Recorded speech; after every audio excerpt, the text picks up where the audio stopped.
de l'abîme.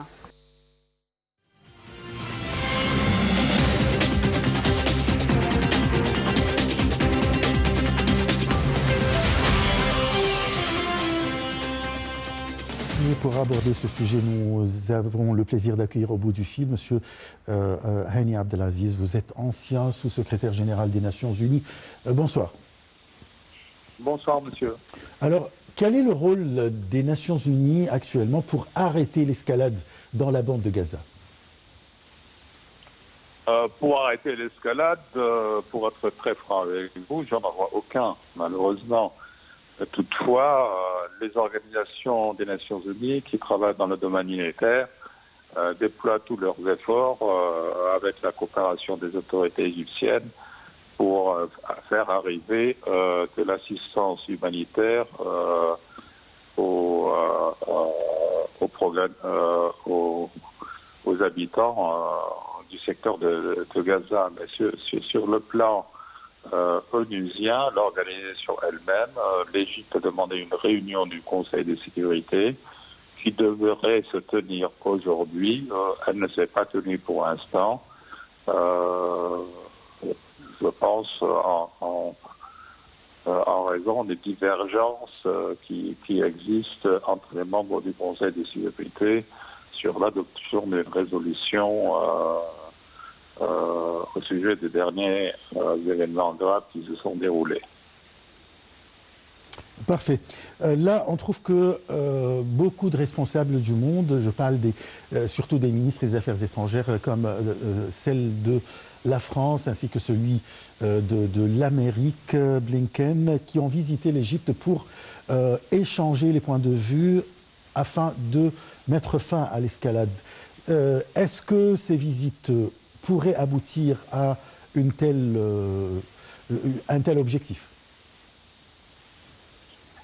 Bien, mettre fin à l'escalade, il y a déjà un résultat puisque dans les faits, je parle des faits, pas dans les déclarations ni dans les intentions, dans les faits tout de même, il y a une pause même limitée des opérations militaires de part et d'autre. Je ne dis pas qu'elles se sont arrêtées, mais qu'elles n'ont pas pris l'envergure et la dimension pour l'instant. Je dis pour l'instant de ce qu'on attendait.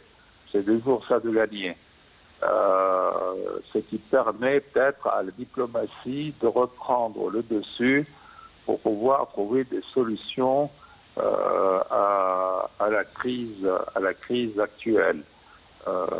Ce qui est très compliqué. Je sors d'une réunion du Conseil de sécurité du gouvernement suisse à ce sujet-là, et il y avait la présence de deux anciens diplomates égyptiens qui ont pris la parole de manière excellente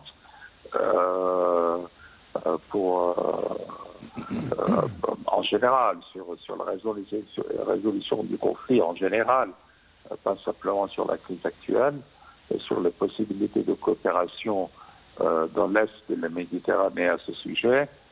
La tendance, après tout de même toute la journée de réunion ouverte,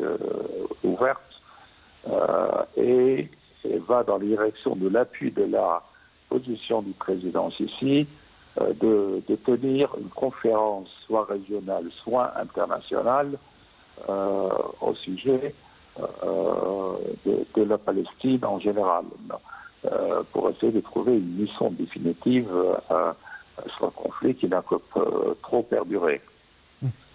C'est la tendance générale qui en ressort tout de même, mais timidement, c'est un peu timide, mais ils appuient tout de même la tendance que le président a déclarée depuis quelques jours et confirmée ce matin pour la tenue de cette conférence, qu'elle soit régionale ou internationale. Là, au début de la frappe de la part de Hamas, tout le monde a condamné cette frappe contre Israël. Je précise surtout les pays occidentaux qui ont exprimé leur soutien à Israël devant cet événement ou bien cet acte. Aujourd'hui, après l'escalade dans la bande de Gaza, il y a beaucoup de pays qui ont exprimé leur refus à l'escalade dans la bande de Gaza. Est-ce qu'on peut dire que le monde se tourne vers un soutien ou une sympathie pour les Palestiniens et ça pourrait aboutir à des négociations de paix, par exemple? Non, je pourrais dire que pour l'instant, bien sûr, toute crise pourrait tout de même, on dit toujours que du mal, on peut sortir du bien, c'est une possibilité.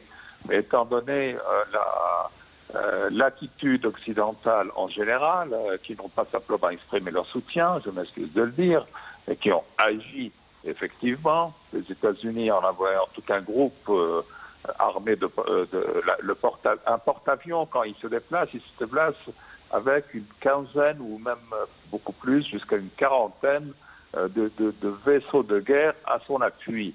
Donc c'est une armada entière qui s'est déplacée avec le porte-avions Ford qui est déjà dans les eaux territoriales, pas dans les eaux territoriales, dans les eaux de la Méditerranée Est, le porte-avions Roosevelt quitte aussi les États-Unis pour se rendre dans les eaux troubles. Donc il y a des actions faites, ce ne sont pas simplement des déclarations. Non, il y a des actions qui ont été prises par les pays occidentaux. Dans quel but, on ne sait pas. Ça peut se diriger vers l'Iran, ça peut se diriger pour calmer la situation, mais définitivement en appui à la position israélienne. C'est effectif. Qu'attendez-vous pour les prochains jours? Est-ce qu'il y aura vraiment une attaque terrestre de la part d'Israël, à votre avis? Vous savez, le gouvernement israélien, qui, bien sûr, le gouvernement d'union nationale qui a été créé hier, et à son tête M. Netanyahou, ne sont pas, et M. Netanyahou lui-même, le président du Conseil israélien, n'est pas en bonne posture du tout, parce qu'il y a un échec définitif de la part de l'armée israélienne, qui est semblable à leur échec durant la guerre du Kippour, de la guerre d'octobre 1973, ouais. Soit de leur service de renseignement, soit de leur armée. C'est très clair ouais. Et c'est effectif. Donc, ils sont dans une situation pas facile. Ils voudraient redorer, bien sûr, le blason de l'armée israélienne dans le domaine de la dissuasion militaire. Je suis sûr qu'ils feront quelque chose, qu'ils feront une frappe ou des frappes très importantes.